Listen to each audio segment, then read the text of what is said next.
Our Prehistory is 100% listener funded. For $3 a month, you can become a patron of the show and gain access to exclusive episodes and other bonus content. Your support allows our exploration of prehistory to continue. To become a patron, click on the link in the description of this episode, or go to patreon.com/ourprehistory.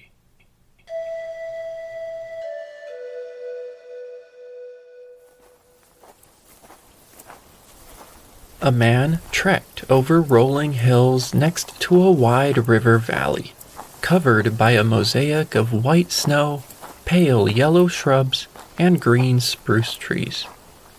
Carrying a bone-tipped spear and a leather shoulder bag, he was clad in a coat and boots sewn from soft rabbit skins, and he bore the stone pendant and ivory ring of a seasoned hunter. His eyes scanned the ground around his feet for tracks, and the distant lowland for animals. Earlier that day, he had spotted camels, gazelles, ostriches, and rhinoceros grazing on the wintry steppe. Luckily, no lions or hyenas had crossed his path. Hopping over the 10th small stream of the day, he quickly glanced at the streambed in search of round cobbles of chert, useful for making butchering knives. This man would be alone for the next couple days as he explored the northern end of this river valley, a place of which his people had no knowledge. They had arrived in these hills a few winters ago and were still learning the landscape. Within his culture, traveling and exploring were seen as virtuous acts. Today, finding food was a secondary concern. He carried some with him. Instead, his goal was to gather information, to decide whether his band should move their camp in this direction. To make this decision, he would report the numbers and species of animals he saw, the frequency of forest, the types of stone in the streambeds, and whether he found groups of the others. Those peculiar, flat-headed people also hunted in these hills, and had done so for much longer than this scout and his people. 2 days later, he returned to his band's base camp, and told of a valley that held no signs of the others, and presented an ideal location for a camp.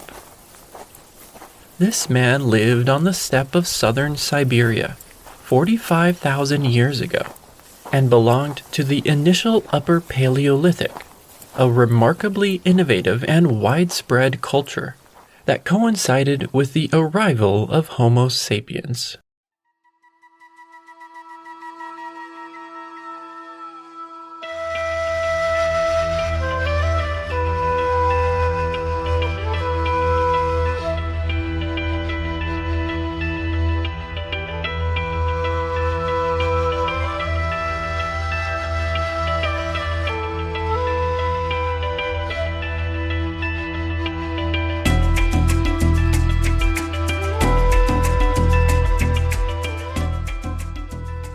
Welcome to Our Prehistory, Episode 30, Colonization of Asia.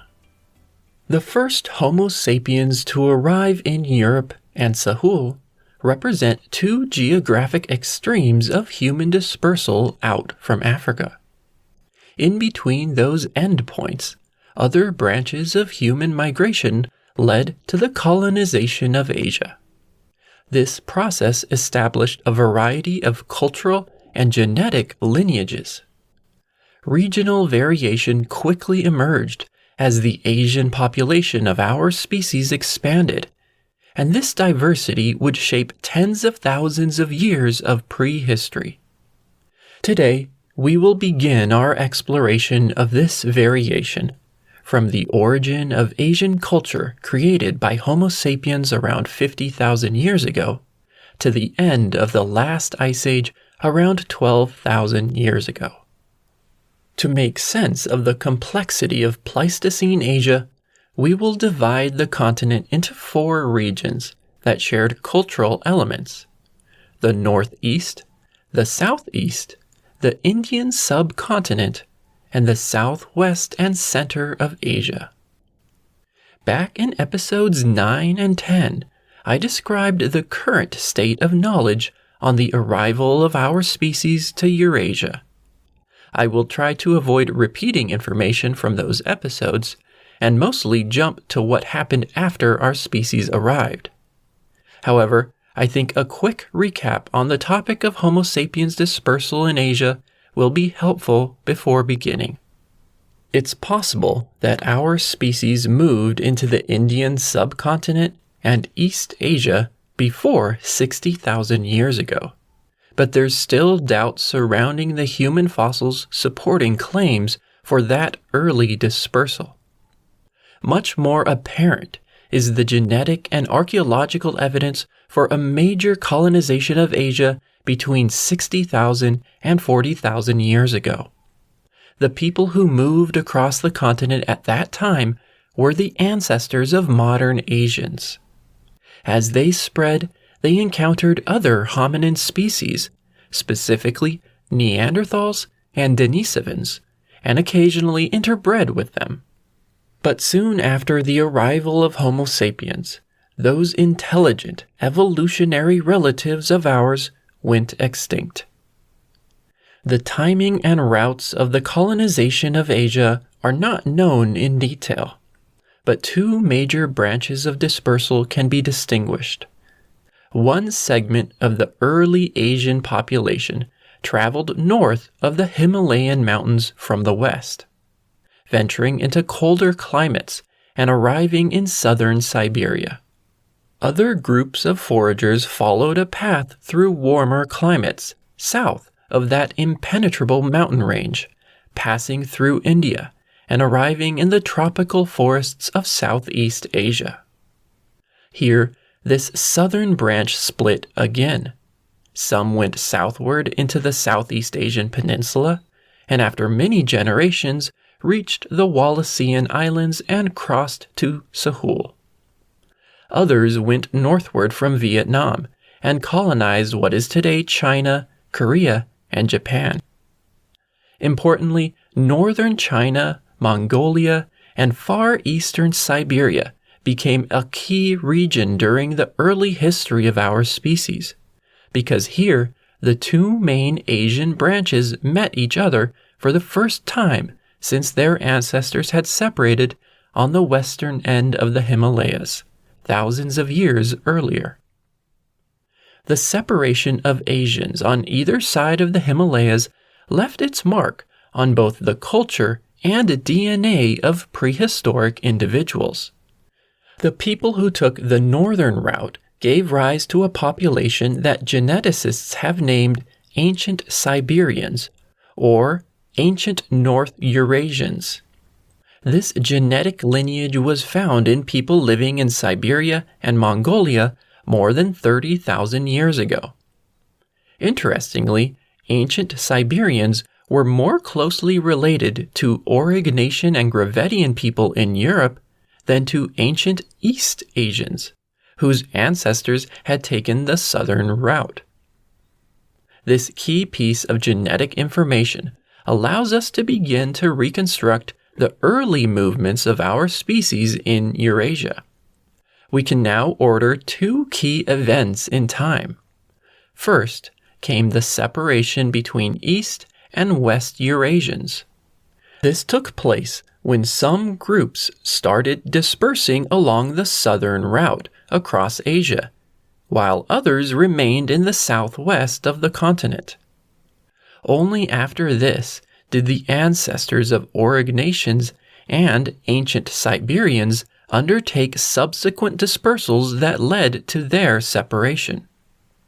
The movements that led to the breaking off of different groups took place broadly between 55,000 and 40,000 years ago. The descendants of ancient Siberians would continue to play a major role in world prehistory for tens of thousands of years. In fact, they are partly related to modern-day Europeans and Native Americans.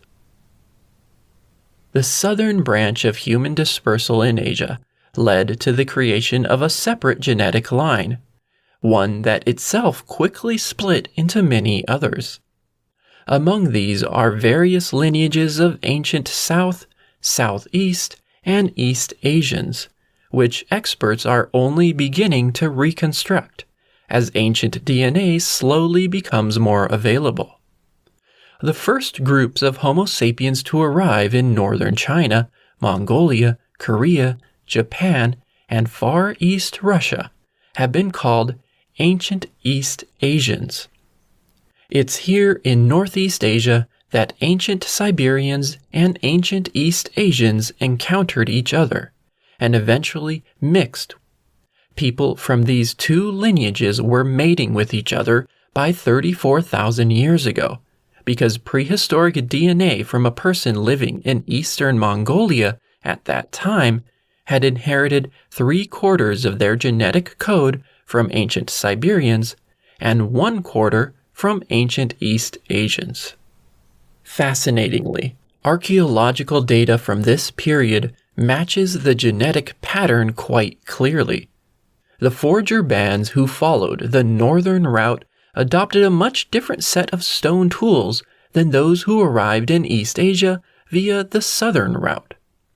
Ancient Siberians used a stone tool technology based on producing long blades through sophisticated knapping, whereas in Southeast Asia and China, there was almost a complete lack of blade-making technology. Even the prepared cores of the Middle Stone Age and Middle Paleolithic were absent. Instead, they used more haphazard knapping techniques to make amorphous flake tools and heavy-duty cobble tools, including choppers. These two cultural realms met quite close to where the two genetic lineages coincided, around the Yellow River of northern China. And as we will discover, it would take tens of thousands of years before the people on either side of this cultural boundary began using similar stone tools. Interestingly, the only place along the southern dispersal route where complex stone tools became common was the Indian subcontinent. Here, microliths became a common element of hunter-gatherer toolkits after the arrival of Homo sapiens. This phenomenon is similar to the neighboring regions of Central and Southwest Asia, where microliths were also quickly adopted around 40,000 years ago. With that introduction, we are now ready to explore the evolution of human traditions during the period known to archaeology as the Upper or Late Paleolithic, a period that runs from the arrival of Homo sapiens until 20 to 10,000 years ago, depending on the region. The earliest Asian cultures were shaped by the first movements of our species across the continent, which led to the origin of distinct techno-complexes, characterized by dramatically different approaches to making tools.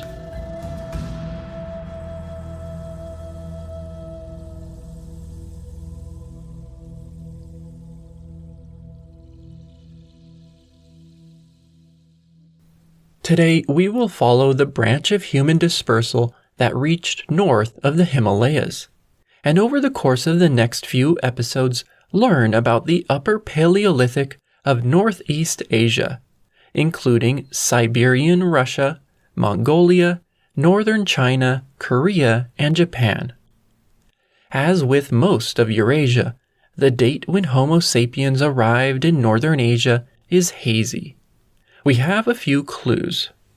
The oldest fossil belonging to our species in this region is 45,000 years old and comes from the West Siberian Plain, about 1,000 kilometers east of the Ural Mountains, near a small town called Ust-Ishim. A single femur bone, discovered eroding from a riverbank, yielded DNA that showed it belonged to a man, whose ancestors interbred with Neanderthals hundreds of generations before he lived, probably somewhere in the Middle East. His genome also revealed that the population of humans to which he belonged did not possess ancient Siberian ancestry, or that of any known genetic lineage. Instead, his people came from an earlier split within the Eurasian population. This group of Western Siberians did not leave direct descendants among today's human populations, much like the first Homo sapiens to reach Europe. This means that they were replaced in that region by a subsequent wave of migrants, more closely related to modern Eurasians. The Ust'-Ishim fossil provided key information about the story of the first Eurasians. It demonstrates the complex nature of the colonization of Asia.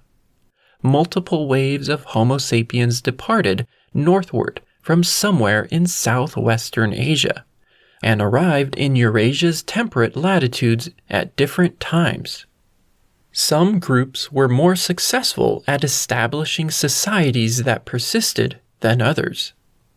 In addition, the size of the Neanderthal DNA segments in Ust'-Ishim's genome allowed geneticists to estimate the date of the first major interbreeding event between out-of-Africa migrants and Neanderthals, around 55,000 years ago.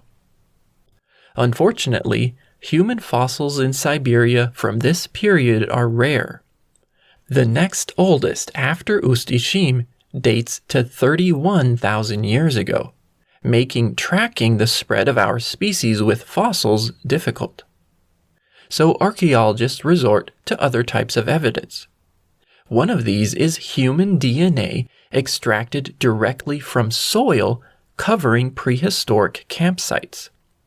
This cutting-edge method is only beginning to be used, but was applied successfully to the sediments at Denisova Cave in south-central Siberia, about 1,500 kilometers east of Ust'-Ishim. Denisova Cave, found in the Altai Mountains, might be the most important Paleolithic archaeological site in Asia. Below the floor of this cave lies a deep sequence of artifacts, along with the bones of Neanderthals and Denisovans, the latter named after this cave.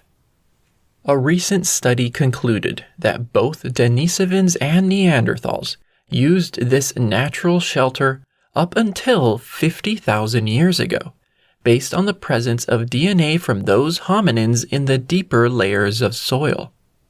Then, beginning in layers dated to 48,000 years ago, DNA of Homo sapiens appears, marking the arrival of our species to the Altai Mountains.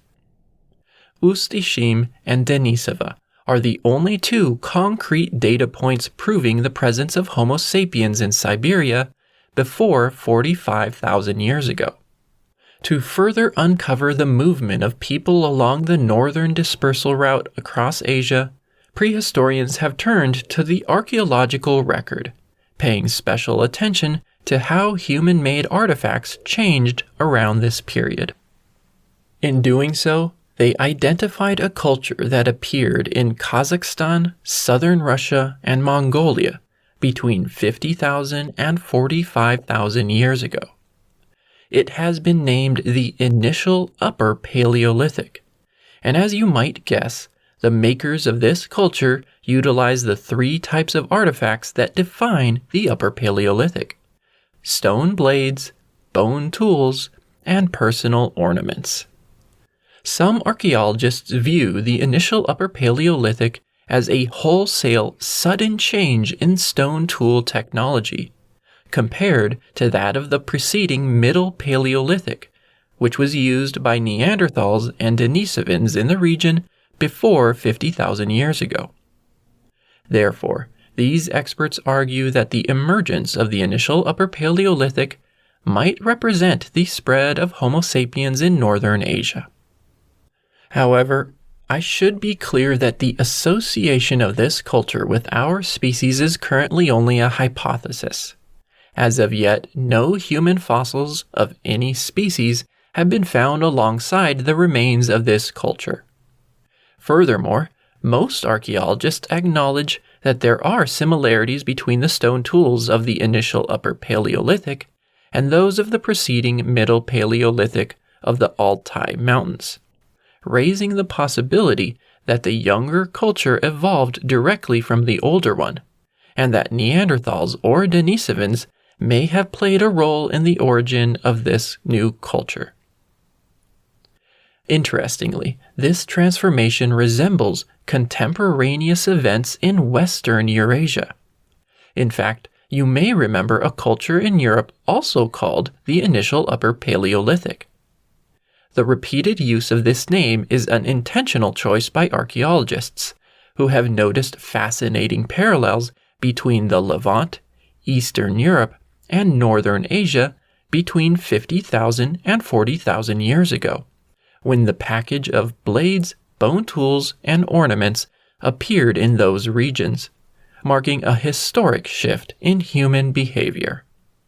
Furthermore, these regions also shared the Levallois type of prepared core to make blades.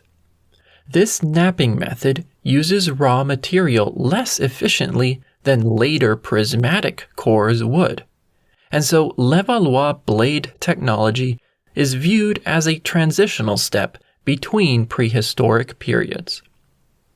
Importantly, we know that Homo sapiens created the initial Upper Paleolithic in Europe because of fossils found alongside artifacts of that culture in a Bulgarian cave. This might lend credence to the idea that the appearance of bone tools, ornaments, and stone blades made with the Levallois technique also marks the spread of our species into northern Asia. If so, did the appearance of the initial Upper Paleolithic represent a dispersal of people between the Levant or Europe and northern Asia?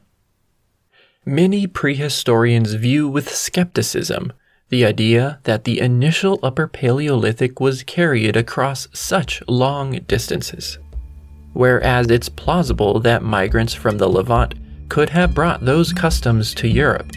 Sites of this culture in Western Eurasia are separated from those in Siberia by 4,500 kilometers, and in between, there's no evidence of the initial Upper Paleolithic.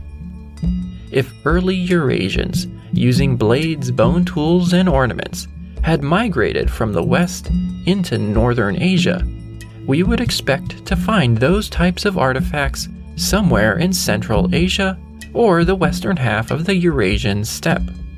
In addition, the most common method of stone core preparation in northern Asia, although Levallois-like, differs from those used in the West.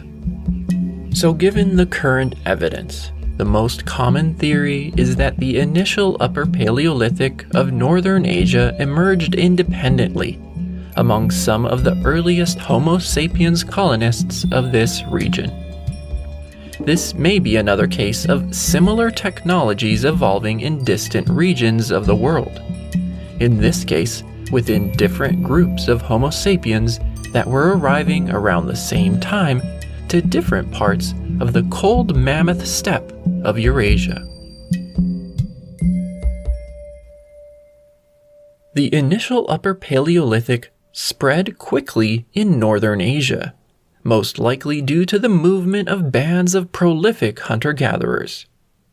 The oldest remains of this culture are at the western end of its geographic extent, in the Tian Shan Mountains of eastern Kazakhstan and the Altai Mountains of southern Russia. Here, a highly innovative package of traditions emerged between 51,000 and 48,000 years ago. Then, about 3,000 years later, some groups bearing these blades, bone tools, and ornaments dispersed about 900 kilometers to the east, reaching the Selenga River basin of northern Mongolia and Siberia around 45,000 years ago. The Selenga is a large river that flows into Lake Baikal, the second largest lake in Eurasia, about the same size as Lake Superior in North America, and an astonishing 1,600 meters deep, making it the largest lake in the world by volume. The low mountains and steppe surrounding Lake Baikal play a key role in our understanding of prehistory, as many Upper Paleolithic camps have been discovered in this region. Experts believe that the initial Upper Paleolithic spread from Altai to Baikal due to the relocation of hunter-gatherer bands, and not from the diffusion of ideas between neighboring groups. This idea is based on the number of specific similarities in the artifacts found in both regions. First, in both the Altai Mountains and the Selenga Basin, stone knappers focused their efforts on making large blades, about 8 to 15 centimeters long and more than 1 centimeter thick.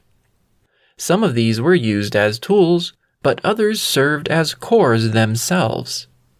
First, a thick blade was snapped in half, and then the snapped end was struck to make a series of smaller blades. This highly specific sequence of stone knapping, involving thick snapped blades, was used by people in the Altai Mountains, northern Mongolia, and the Baikal region.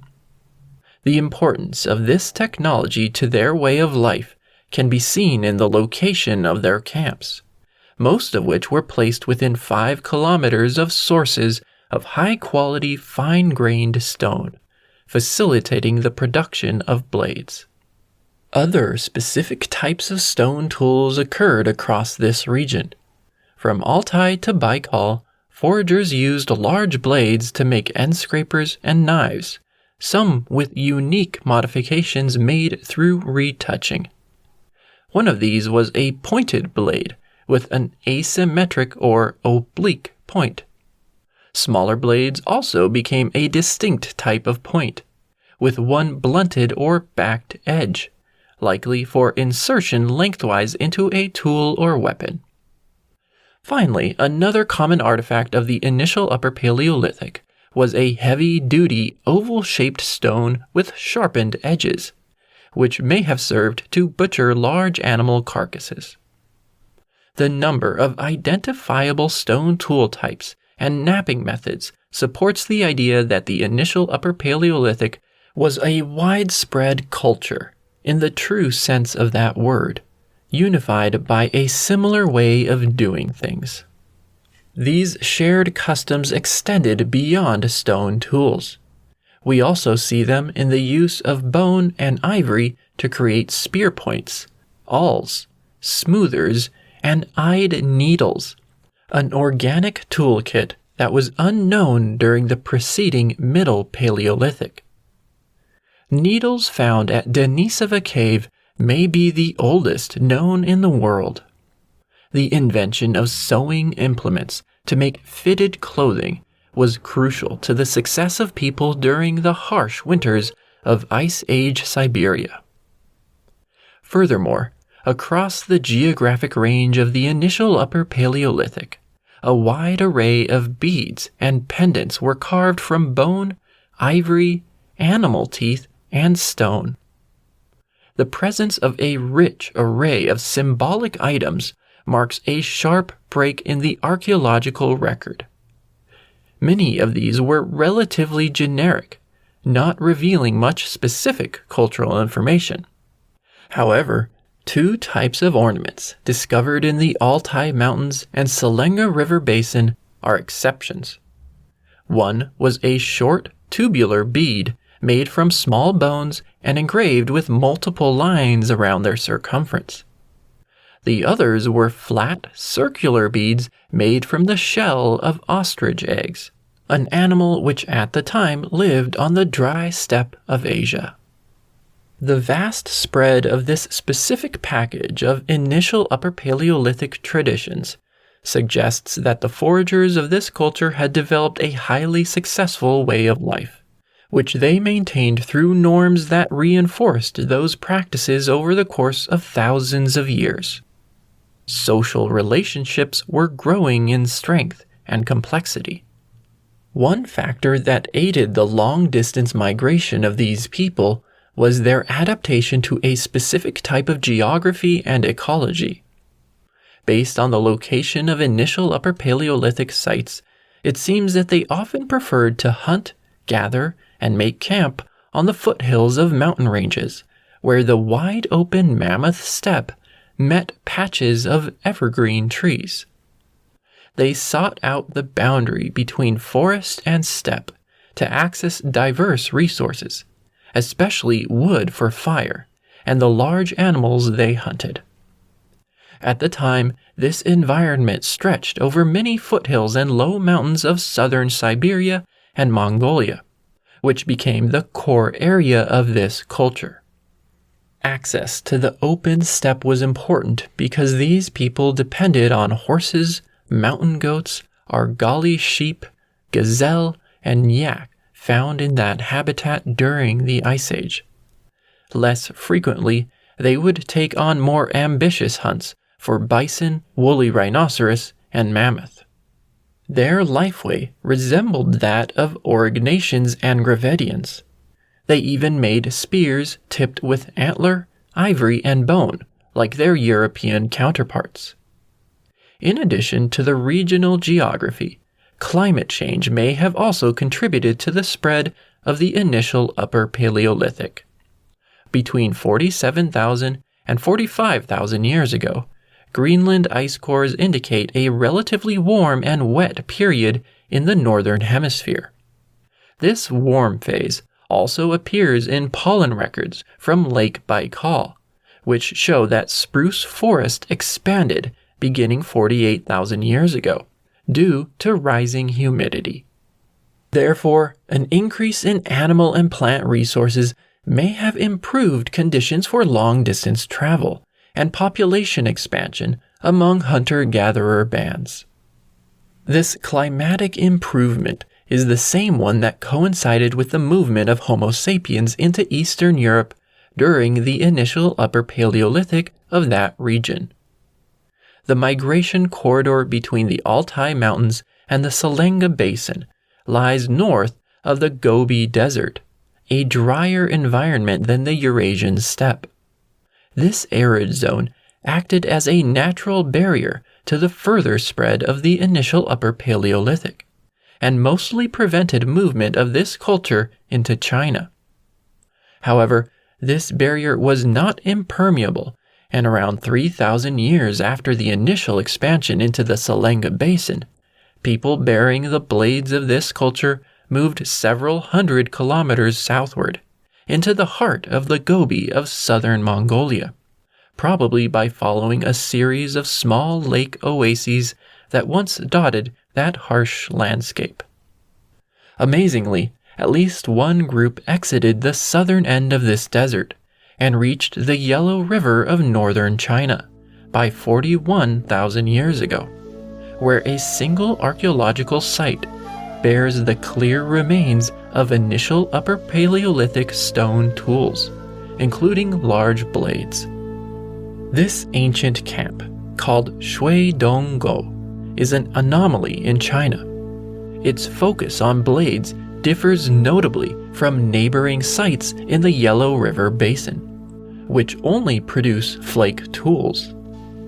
Based on this striking distinction, many archaeologists believe that the inhabitants of Shuidonggo were foreigners who had crossed the Gobi and discovered a land inhabited by people of a different ethnicity, descendants of Homo sapiens that had arrived via the southern route across Asia. Shuidonggo is the only clear initial Upper Paleolithic site discovered in China. It seems that this exotic culture did not continue to expand after crossing the Gobi. Northern China at the start of the Upper Paleolithic was the site of the meeting of two dramatically different human cultures, formed during thousands of years of separation in distinct climates and ecosystems as people followed different paths across Asia. The interaction between cultures of the Eurasian steppe and those of East Asia will remain a common dynamic of the next 30,000 years of prehistory. The initial Upper Paleolithic of Northern Asia marks a dramatic increase in the complexity of human life. It should be considered equivalent to the Upper Paleolithic Revolution of Europe. Just like Auric nations, people in southern Siberia and Mongolia utilized a diverse array of stone and bone implements, designed to serve specialized functions. Their stoneworking was based on the production of blades, and they developed a rich set of symbolic items that likely facilitated interband communication and cooperation, a crucial tool for highly mobile hunter-gatherers living at low densities. While most decorative objects uncovered at their campsites are small beads and pendants, others were more sophisticated, reflecting substantial carving experience and talent. For example, at Denisova and a site near Lake Baikal, foragers made rings, bracelets, and long, thin diadems from ivory. The desire to create striking objects extended to the production of figurines, which, although extremely rare at the camps of the initial Upper Paleolithic, include a carving of a lion in ivory and a phallic sculpture in stone. In addition, members of this culture carved whistles and flutes from small bones. All these symbolic items find parallels in the Auric nation, which lasted from 42,000 to 33,000 years ago, slightly later than the initial Upper Paleolithic of Asia. One major element of the Auric nation that has no analog in this North Asian culture is rock painting and engraving. In fact, little evidence of rock art exists in Northeast Asia in general, although art discovered at 2 sites in Mongolia may be exceptions. Both include drawings of animals that went extinct during the Pleistocene, suggesting that they were drawn sometime during the Upper Paleolithic. At one site, the extinct Asiatic ostrich was painted, alongside images of deer and goat. At the other, mammoth and rhinoceros were engraved into a cave wall. Finally, the revolutionary increase in social complexity of this period is seen in the organization of campsites. Foragers of the initial Upper Paleolithic often built permanent structures, including semi-subterranean, oval-shaped huts with stone-lined foundations, along with stone-lined hearths and storage pits. This degree of investment in construction reflects the desire to remain in one location for an extended period, likely through the winter months. These camps are reminiscent of those on the Eastern European steppe, made by groups of mammoth hunters, such as those of the Kostenki of Devoin and Mezinian cultures. When taken in combination, the similarities between Northern Asia and Europe during this period, when Homo sapiens was present in both regions and responsible for many cultural innovations in Europe, it's hard not to imagine that the arrival of Homo sapiens led to the emergence of the initial Upper Paleolithic in Asia. Many new practices introduced by this culture, such as the creation of personal ornaments, would remain permanent elements of human life in Siberia, further supporting the link between Homo sapiens and those new traditions. The specific customs that defined the initial Upper Paleolithic survived in the Altai Mountains and Selenga Basin for 5,000 to 10,000 years, and left their imprint on the people of this region for even longer. If the initial Upper Paleolithic marks the spread of Homo sapiens across Siberia and Mongolia, then what happened to the Neanderthals and Denisovans that lived there before them? fossils of Neanderthals were common in the Altai Mountains between 60,000 and 50,000 years ago. And the type of stone tools that they and Denisovans made, called Middle Paleolithic tools, mostly disappeared in this region by 45,000 years ago, although one site in central Siberia bearing those types of artifacts dates to 32,000 years ago. Given the fact that our species coexisted in Europe with Neanderthals for 8,000 years, we should not be surprised if there was some degree of coexistence in North Asia. But there are many things we don't know. How quickly did our species replace Neanderthals and Denisovans in Asia? Did these other hominins adopt any of the customs that we attribute to the Upper Paleolithic Revolution, as they did in Western Europe? One thing we do know from genetic analyses of modern Asians is that there were multiple cases of interbreeding between Homo sapiens and both Neanderthals and Denisovans in Asia that came after the initial mixing with Neanderthals in the Middle East. So somewhere along the dispersal route across the continent, ancestors of Asians met and produced hybrid offspring with the indigenous hominins. But how frequent were these interbreeding events, and where did they occur? This information gap regarding the dynamics between hominid species is quite stark in Northeast Asia, where, outside of the Altai Mountains, the hominin fossil record is extremely sparse.